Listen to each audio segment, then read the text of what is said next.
नमस्कार, मैं हूं नगमा। आप देख रहे हैं हम लोग। उत्तर पश्चिमी दिल्ली के जहांगीरपुरी में शनिवार की शाम हनुमान जयंती की शोभा यात्रा के दौरान अचानक हंगामा मच गया।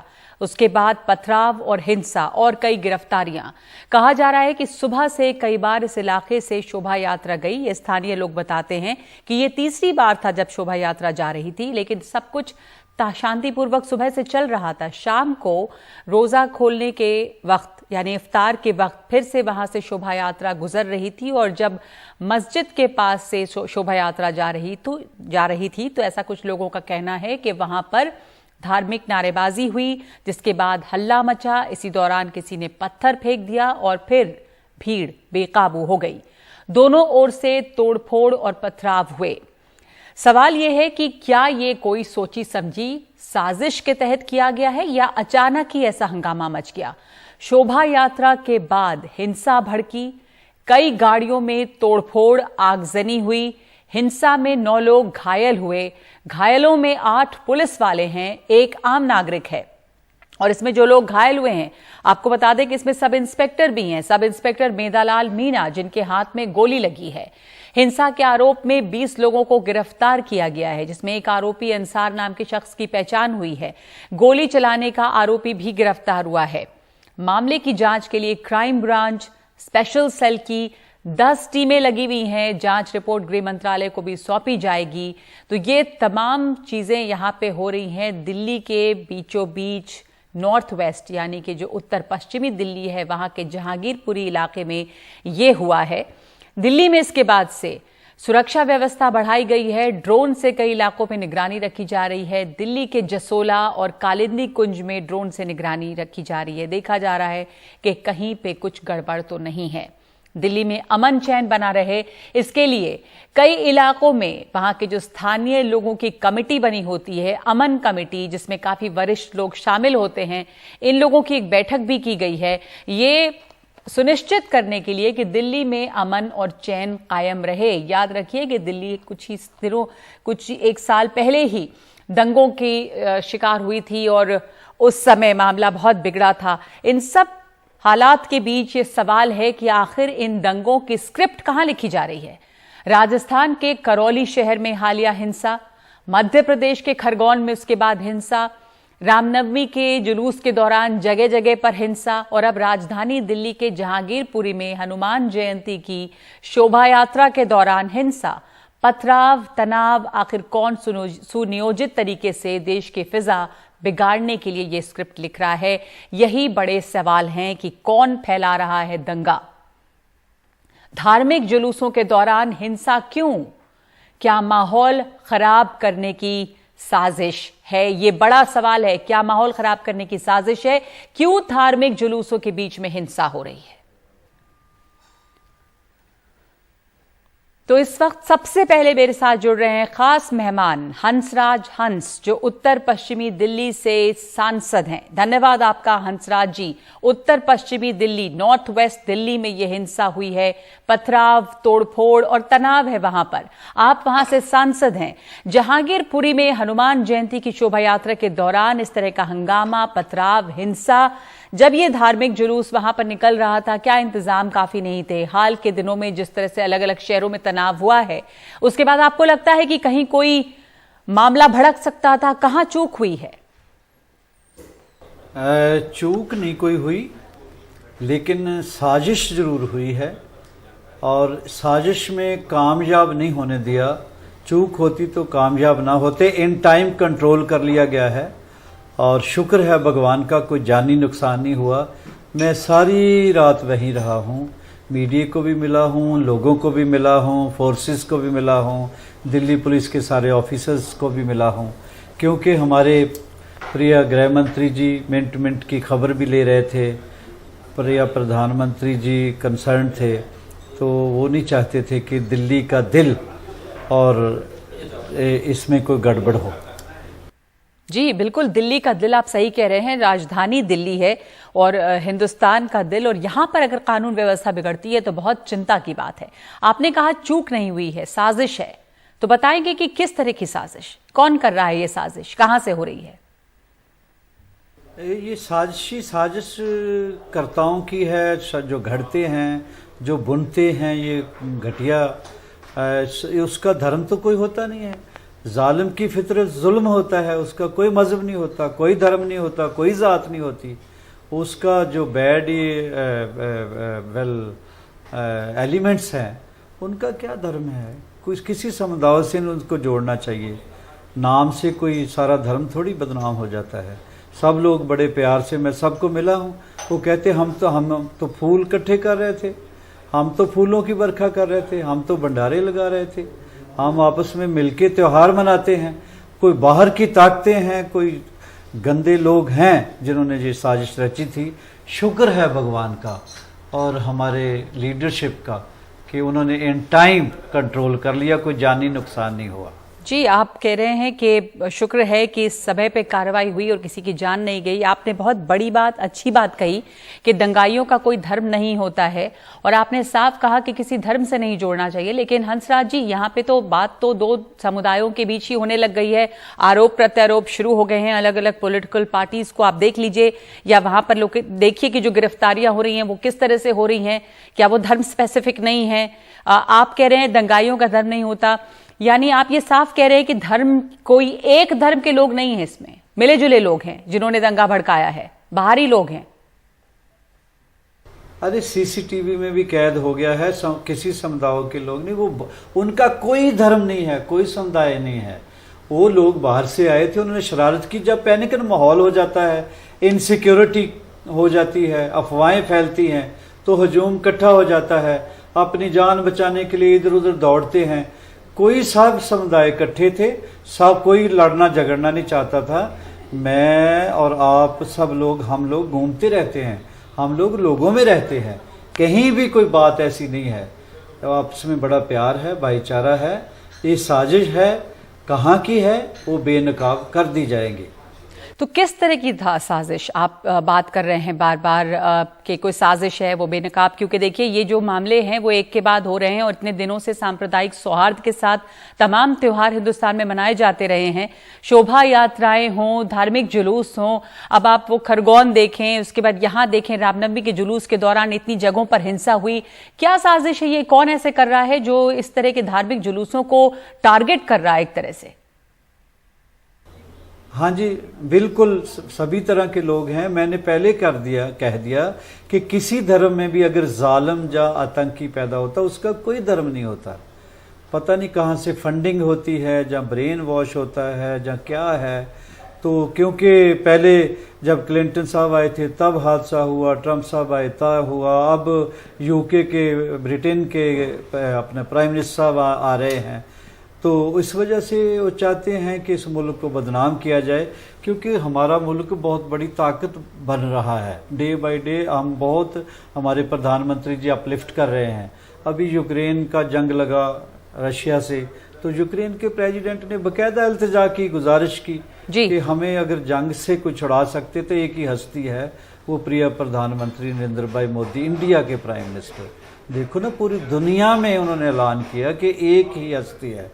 तो जब कोरोना की महामारी फैली, आपने देखा होगा, यहाँ इंडिया के एक नागरिक को बचाने की कोशिश की हम सब ने मिलके। मैं पार्टियों से ऊपर उठ के कहता हूँ, वहीं प्रधानमंत्री जी ने पूरी दुनिया को वैक्सीन बांटा, और इंडिया में के एक बंदे को वैक्सीन मिला है, अभी भी लग रहा है। जी, पर आप जो कह रहे हैं कि भारत की छवि जो है वो बड़ी हो रही है, मजबूत देश की छवि बन रही है, प्रधानमंत्री बहुत मजबूत प्रधानमंत्री, मजबूत देश के तौर पे एक संदेश दे रहे हैं, तो इसी वजह से ये आप कहते हैं कि साजिश है देश को बदनाम करने की? आपने एक बहुत महत्वपूर्ण बात कही है कि जब ट्रंप आए थे उस दौरान दिल्ली में दंगे हुए थे, अब बोरिस जॉनसन यूके के प्रधानमंत्री आ रहे हैं, तो इस दौरान फिर से एक तरह से हमारे मुल्क को बदनाम करने के लिए, छवि बिगाड़ने के लिए इस तरह की साजिश हो रही है, ये कह रहे हैं आप?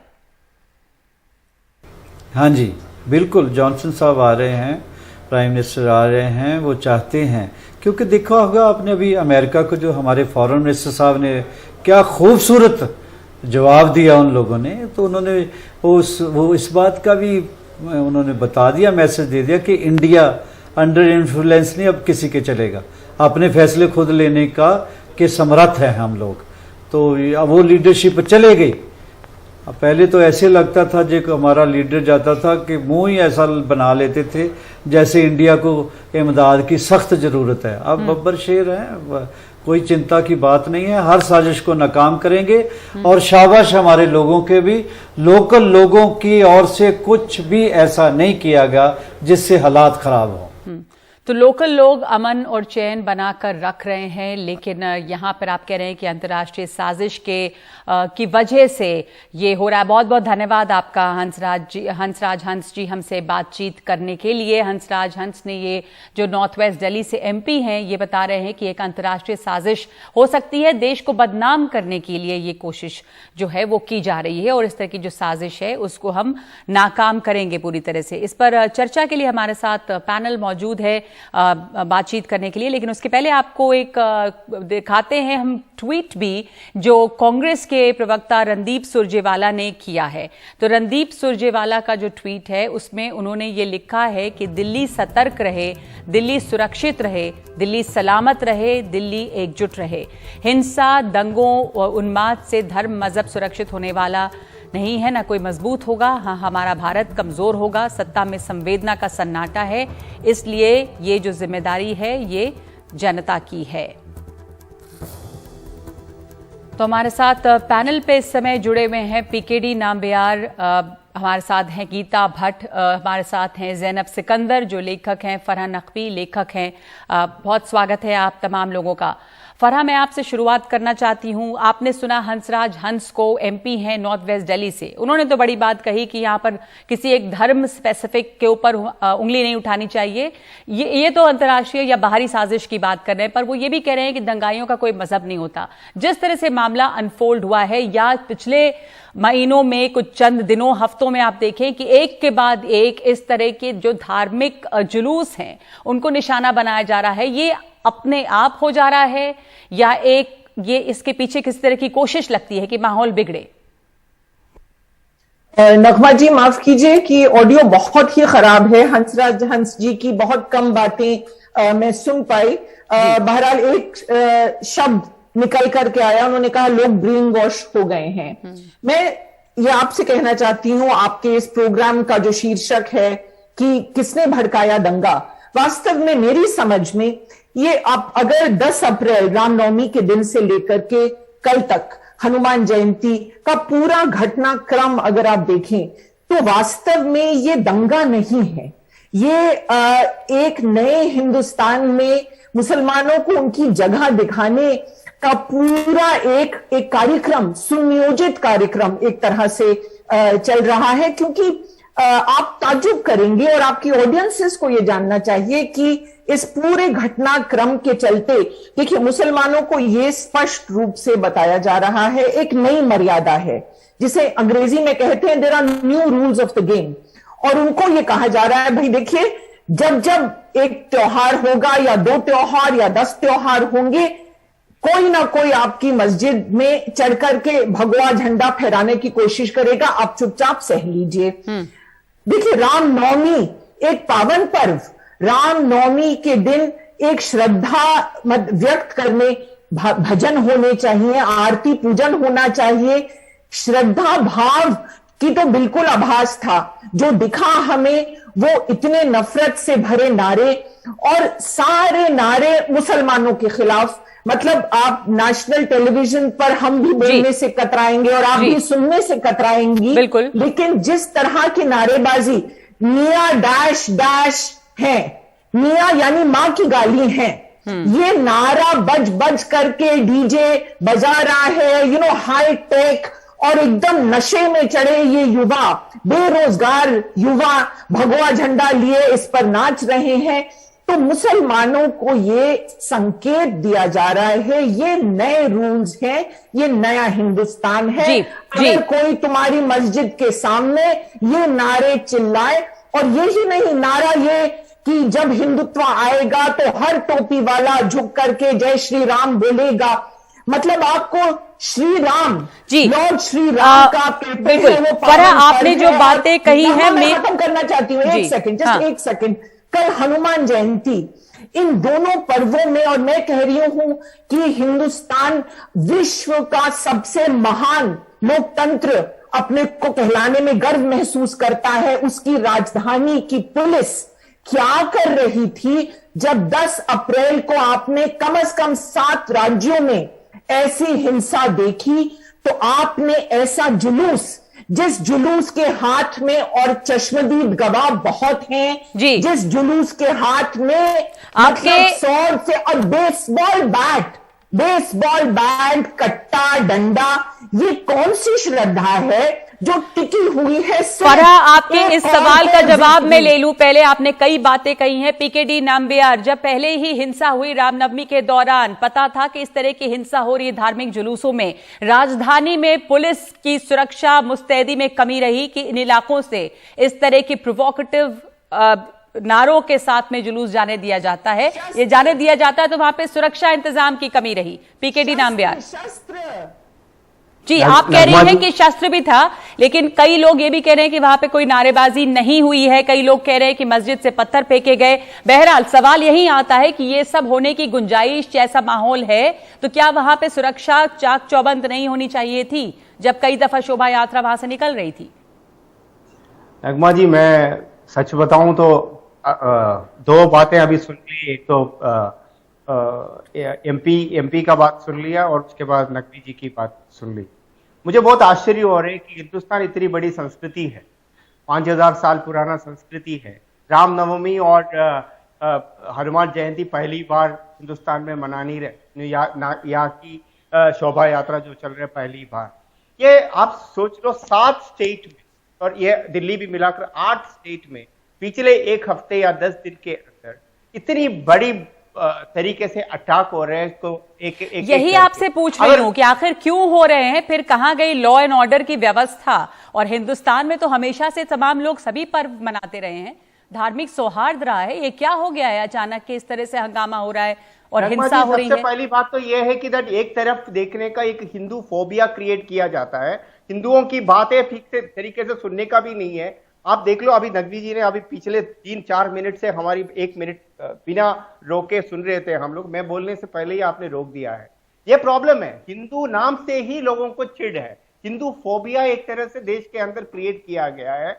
ये 80% हिंदू को हिंदुस्तान के अंदर, वो पाकिस्तान में जाके अपना जुलूस निकालेंगे, अपना मंदिर जाएंगे, या हिंदुस्तान के अंदर उसको इतना भी अधिकार नहीं है। ये किस तरह का राजनीति और किस तरह का जो सोसाइटी को हम क्रिएट कर रहा है।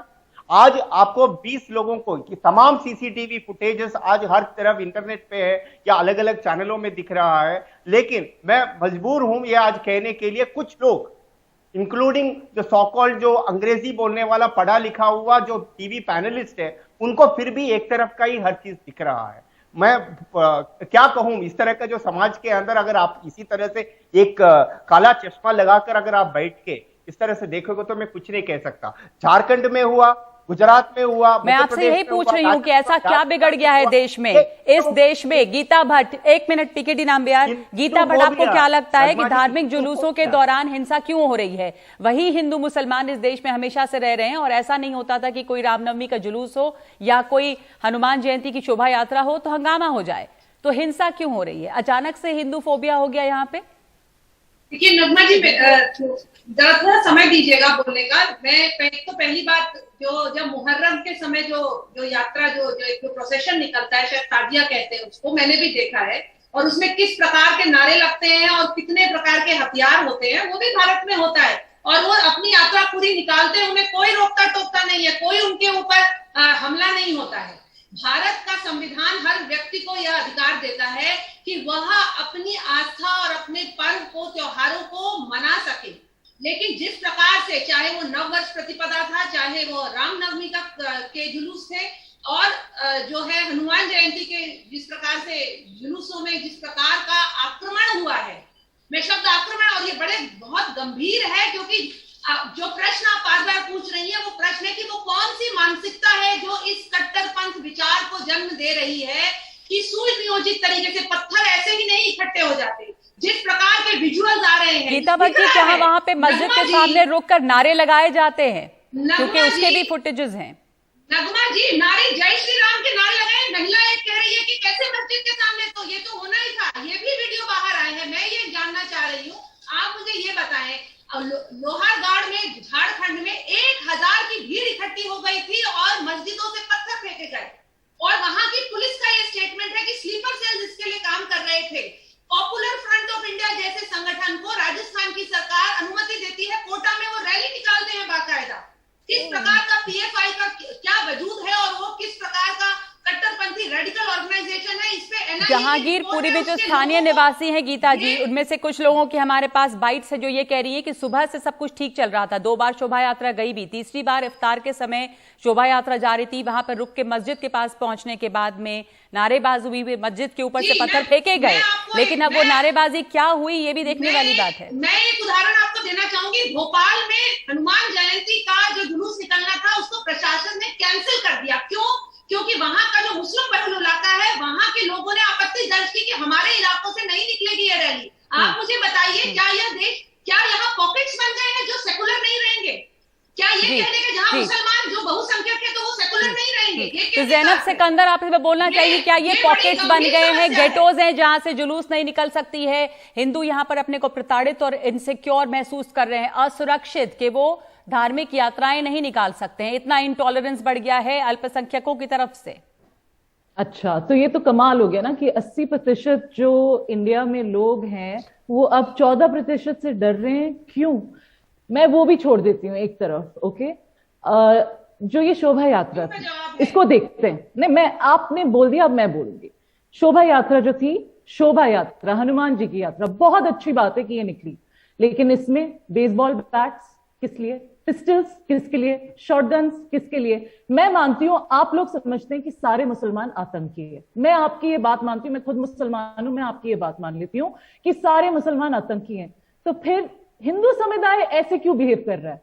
मैं जानना चाहती हूं, जब आप लोग जुलूस निकाल रहे हैं, आप लोगों को वेपन्स की क्या जरूरत है? अगर आप एक छवि बनाना चाहते हैं और हम अल्पसंख्यकों को कुछ सिखाना चाहते हैं, तो आप लोग इतने वेपन्स लेके क्यों घूम रहे हैं? मुहर्रम में आप कह रहे हैं कि हम लोग वेपन्स लेके निकलते हैं, शस्त्र लेके, वो शस्त्र हम जो एक तो शिया लेके निकलते हैं और वो खुद को मार रहे होते हैं। इस शोभा यात्रा में इतने सारे वेपन्स क्यों यूज किए गए थे? डिस्प्ले के लिए भी। और आप लोग हनुमान चालीसा बोलते रहते हैं, हनुमान जी की जयंती थी ना, आप लोग हनुमान चालीसा जानते हैं कि आप सब रट्टू तोता बन चुके हैं, जिनको अपनी खुद की पूजा में जो बोला जाता है, कुमति निवार सुमति के संगी, आपको पता है ना हनुमान जी, उसमें क्या कहा जाता है कि हनुमान जी जो ईवल थॉट्स हैं, जो गलत विचार है, बुरे विचार है, उनको हटाने आते हैं। ये बुरे विचारों के नारे ये मस्जिदों के सामने रमजान भी चल रहे हैं ना, आप कह रहे हैं ना कि दोनों तरफ से, चाहे फिर वो बहुसंख्यक हो या अल्पसंख्यक हो, दोनों तरफ की आस्थाएं हैं, दोनों तरफ की भावनाएं हैं, एक तरफ की आस्था और भावना तो नहीं है ना।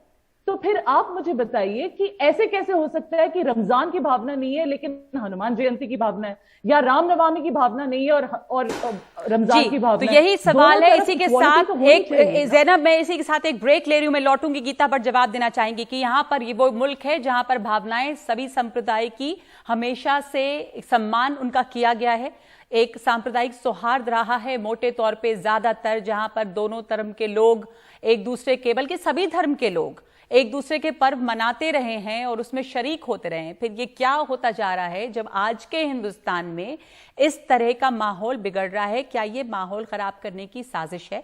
रह रहकर हर कुछ दिनों के बाद एक सांप्रदायिक तनाव की खबर आती है, आखिर क्यों? एक ब्रेक के बाद लौटते हैं इस चर्चा पे।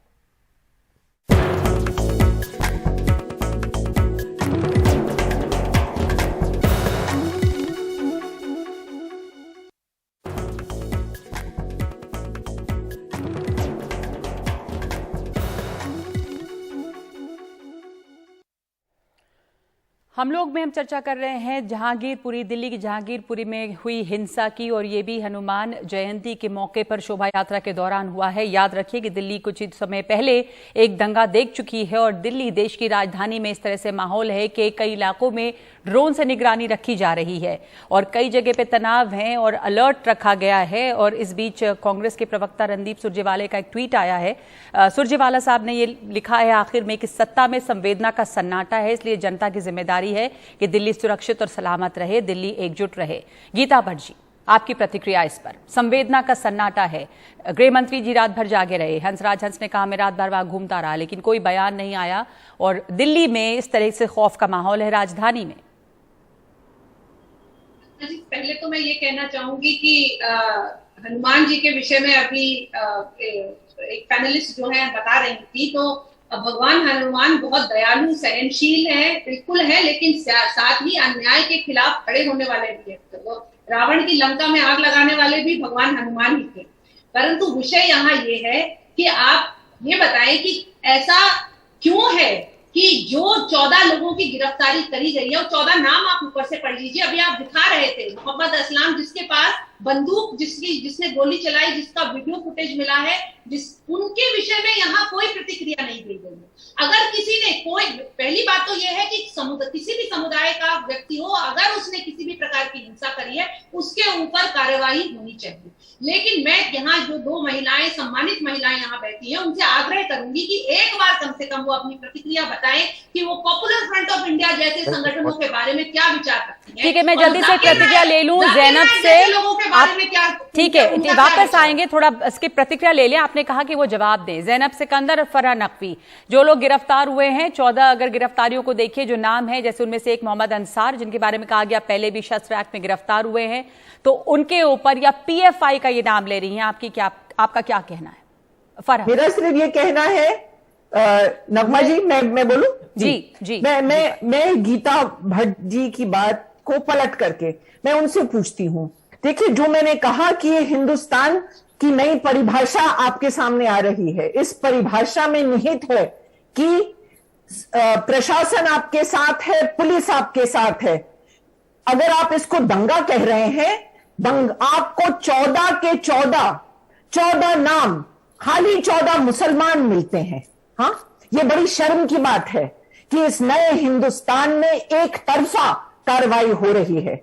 नंबर 1। नंबर 2, अगर आप कह रहे हैं कि शस्त्र उठाना बहुत अच्छा है, ये बेसबॉल बैट, कट्टा, तलवार, मैंने तो जिंदगी में कभी नहीं देखा इतनी हिंसात्मक भीड़। और मेरा आपसे दोबारा आग्रह है, कृपया हमें, हिंदुस्तान को आप समझा दीजिए कि आपको टोपी वालों और मियां, इन दोनों लफ्जों से, इन दोनों शब्दों से इतनी आपत्ति क्यों? देखिए, ठीक है, गीता भट्ट जवाब दें। पीकेडी नामबियार, क्या ये एक तरफा गिरफ्तारी है? सिर्फ यही लोग मिलते हैं? बड़ा 1 मिनट वक्त सवाल का जवाब ले लीजिए इसके ऊपर। ये नारेबाजी क्यों हो रही है?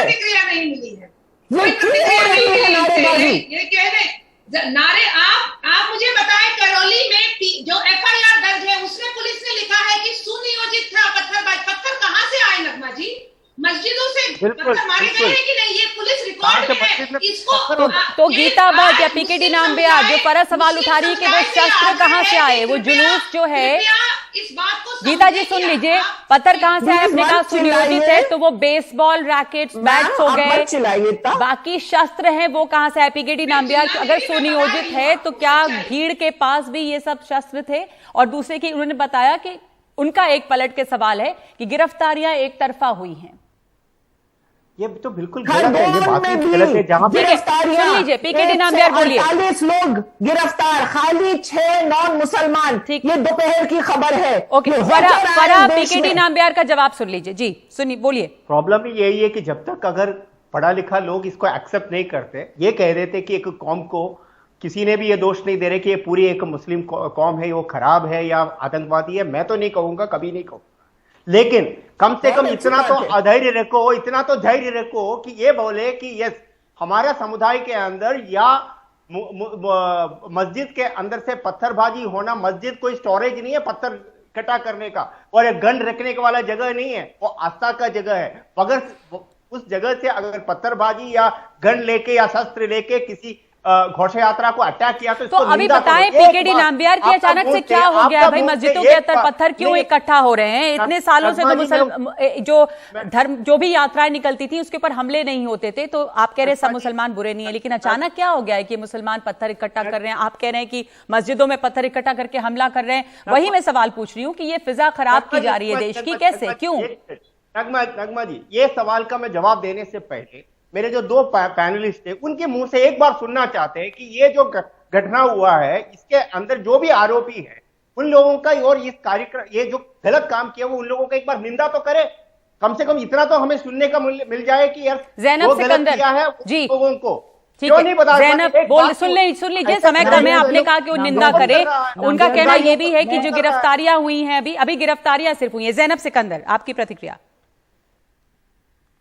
एक बार सुन लीजिए, आपकी खुशी के लिए, आपकी खुशी के लिए जी बोलिए। आपकी खुशी के लिए, खैर मैं अपने समुदाय को रिप्रेजेंट नहीं करती हूँ, मैं मुसलमानों को रिप्रेजेंट नहीं करती हूँ, बट हाँ मैं एक मुसलमान हूँ।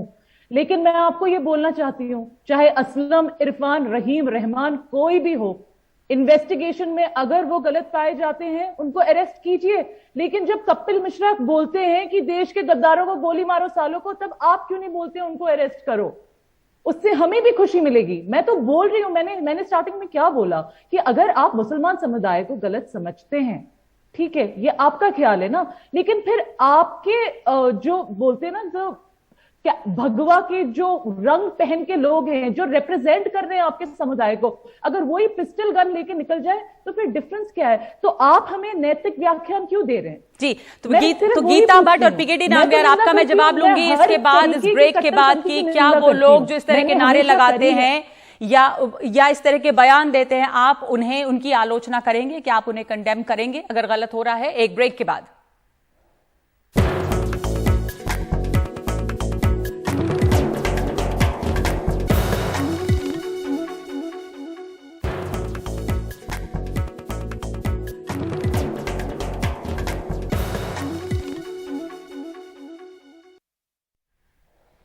हम लोग चर्चा कर रहे हैं दिल्ली में हुए हिंसा, जो कि दिल्ली के जहांगीरपुरी इलाके में हुई है, और उसके पहले भी दिल्ली में तनाव दिल्ली ने देखा है, और इस समय भी तनाव बना हुआ है, जगह जगह पर अलर्ट है। और हम इस पर चर्चा कर रहे हैं कि आखिर इसके लिए जिम्मेदार कौन है और क्या हो गया है कि अचानक से इतनी जो इंटॉलरेंस है बढ़ गया है। और हमारे पैनलिस्ट कह रहे थे शुरू में कि इनसिक्योर जो बहुसंख्यक समुदाय है उसी को एक इनसिक्योरिटी, सुरक्षा की भावना उसके अंदर आ गई है। आखिर क्यों?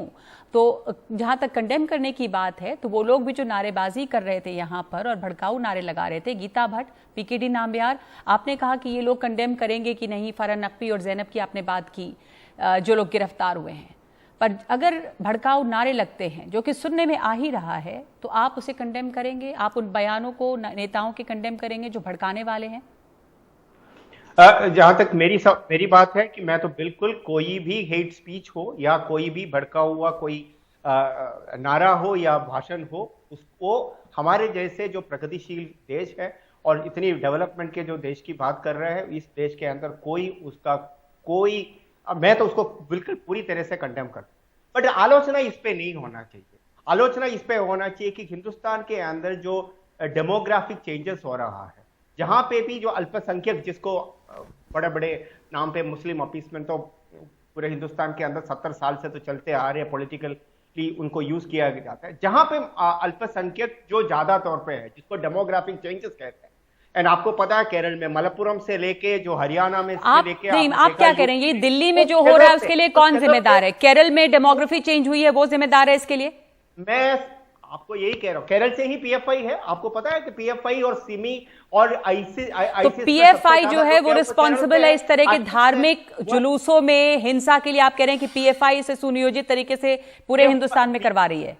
मैं कह रहा हूं पीएफआई और उस माइंडसेट का जो काफी जो तरह का जो लोग है आज की डेट में देश के अंदर हर जगह पे इन लोगों ने बस चुका है। इन्हीं लोगों ने, हमारे पास इतना ही समय है। गीता भट्ट, आपका एक आखिरी कमेंट, आप अपने हाथ उठाया, बोलना चाहती हैं आप? जी नगमा जी, मैं बस ये कहूंगी, देखिए कोई भी हो जो अगर किसी भी प्रकार का आपत्तिजनक बयान देता है, चाहे अकबरुद्दीन ओवैसी कहे कि 15 मिनट के लिए पुलिस हटा के देखिए हम बताते हैं, तो उसके लिए भी उसको भी कंडम करने की बात होनी चाहिए। लेकिन बात यह है कि देश की जो आंतरिक सुरक्षा है, हाँ, उसको जिस प्रकार ठीक का है, हर को संगठन कंडेम में करना चाहिए। हंसराज हंस ने कर शुरुआत रहे पे ये भी कहा कि ये देश की अंतर्राष्ट्रीय स्तर पे छवि बिगाड़ने की कोशिश है। अब बोरिस जॉनसन भी आ रहे हैं। फरहान नकवी, से जी। कहना चाहूंगी, आज दोपहर में बीजेपी मंदिर प्रकोष्ठ हेड कर्नल सिंह जी ने कहा, जिसको इस देश में रहना होगा जय श्री राम कहना होगा। ये उसी मस्जिद के सामने ब्लॉक सी जहांगीरपुरी दंगा होने के बाद आप उसको कंडेम करेंगी? क्या आपको ये भड़काऊ नहीं लग रहा? आप इसको कंडेम कीजिए। आप बार बार कह रहे हैं, और क्या मालूम जाने कहां से फलाना ढिमकाना असदुद्दीन ओवैसी पीएफआई। मैडम, ये भाई साहब, ये दिल्ली की बात हो रही है। दिल्ली के हम दिल्ली का ही बात कर रहे हैं मैडम। मैडम आपसे भी बोल रहा हूँ, दिल्ली का ही बात कर रहे हैं। आप जाकर कर चुके हैं। दिल्ली में जो आज हो रहा है उसके ऊपर फिर से ये बयान अगर आ रहे हैं भड़काने वाले, तो क्या इसकी आलोचना नहीं होनी चाहिए? पीकेडी नाम्बियार, गीता भट्ट, और ये कि इसको और भड़काया ना जाए और अमन की बात की जाए, इसके लिए पॉलिटिकल क्लास को कोशिश करनी चाहिए, ना कि ये कि बयान आए तरह तरह के।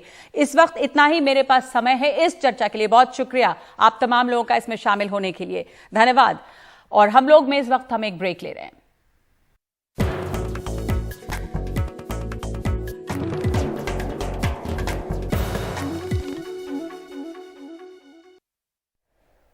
तो दिल्ली के उत्तर पश्चिमी इलाके जहांगीरपुरी में हिंसा भड़की है और पूरी दिल्ली में कई जगहों पे अलर्ट भी है। कई जगहों पर ड्रोन से निगरानी रखी जा रही है। शोभा यात्रा हनुमान जयंती पर जो हो रही थी उसके बाद ये हिंसा भड़की है।